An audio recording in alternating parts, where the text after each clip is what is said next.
ظاہر ہے جن کے چھوٹے بچے اور بچیاں ہوتی ہیں، باپ جب سفر پہ جاتا ہے تو بیٹیاں باپ سے بڑا پیار کرتی ہیں، انتظار کرتی ہیں کہ بابا کب آئے گا۔ کہتا بیٹی کے لیے کچھ لے کر نہیں آیا کیونکہ انہوں نے بہت لاس اٹھایا تھا، خالی ہاتھ۔ گھر جب گیا تو صحن میں بیٹی بیٹھی تھی اور جیسے نگاہ مجھ پہ پڑی دوڑی آئی اور مجھ سے لپٹ گئی۔ اب میں یہ سوچ رہا تھا کہ بیٹی کچھ مانگے گی کہ بابا میرے لیے کیا لائے اپنے لمبے سفر سے، لیکن بیٹی نے یہ نہیں پوچھا۔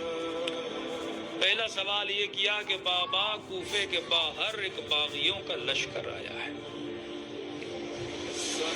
کیا آپ اس لشکر سے لڑنے گئے کہ نہیں گئے؟ پریشان ہوا، کون سا لشکر، کیسا لشکر؟ بیوی سے کہا کہ کیا کہہ رہی ہے؟ کہ کچھ کما کر لائے ہو؟ کہ نہیں۔ کہ والی کوفہ نے اعلان کیا ہے کہ جو بھی اس باغی سے لڑنے جائے گا تلوار کے وزن کے برابر اسے سونا دیا جائے گا۔ جلدی کر، ہاتھ منہ دھو، کھانا کھا اور نکل جا، کچھ پیسے کما کرنا۔ کہتے گھوڑے پہ سوار ہوا، دوڑتا کوفے کے باہر آیا اور سرزمین کربلا میں پہنچا۔ کیا دیکھتا ہوں کہ ایک بندہ ہے، بزرگ ہے، اس کے اطراف کو لوگوں نے گھیرا ہوا ہے، کوئی پتھر مارتا ہے، کوئی نیزہ مارتا ہے، کوئی تلوار سے وار کرتا ہے، شاید یہ عصر عاشور کا منظر تھا، اور سب کہہ رہے ہیں کہ یہ باغی ہے، اسے مارو۔ کہتا میں نے کہا میں پیچھے کیوں رہ جاؤں، میں بھی آگے بڑھا اور ایک پتھر اٹھایا اور اس بھیڑ کو چیرتا ہوا جب آگے بڑھا اور میں نے اس ہستی کو جب پتھر مارنا چاہا تو اس نے اپنی نگاہیں بلند کر کے میری طرف دیکھنا شروع کیا۔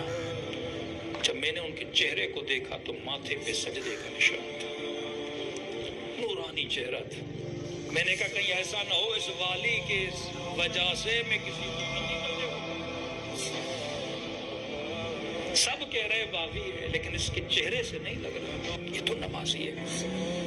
میں نے کہا سلام کرتا ہوں، اگر سلام کا جواب دے گا تو سمجھوں گا مسلمان ہے۔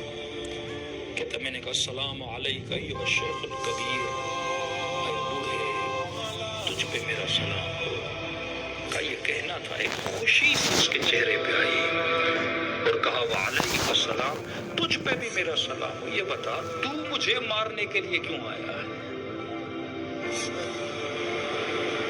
میں نے کہا آپ مجھے جانتے ہیں، کا خط بھی خود لکھتے ہو، پتھر مارنے کے لیے بھی خود آتے ہو۔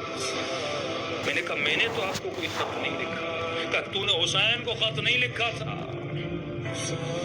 اب تصور کرے پوری زندگی ایک بندہ امام زمانہ کا انتظار کرو اور ایک دن جب مولا سے سامنا اور اس کیفیت میں ہو کہ اپنے مولا کو پتھر مارنے کے لیے کھڑا ہوتا ہے۔ جیسے کہا جس حسین کو تو نے خط لکھا تھا میں وہی حسین ابن علی ہوں۔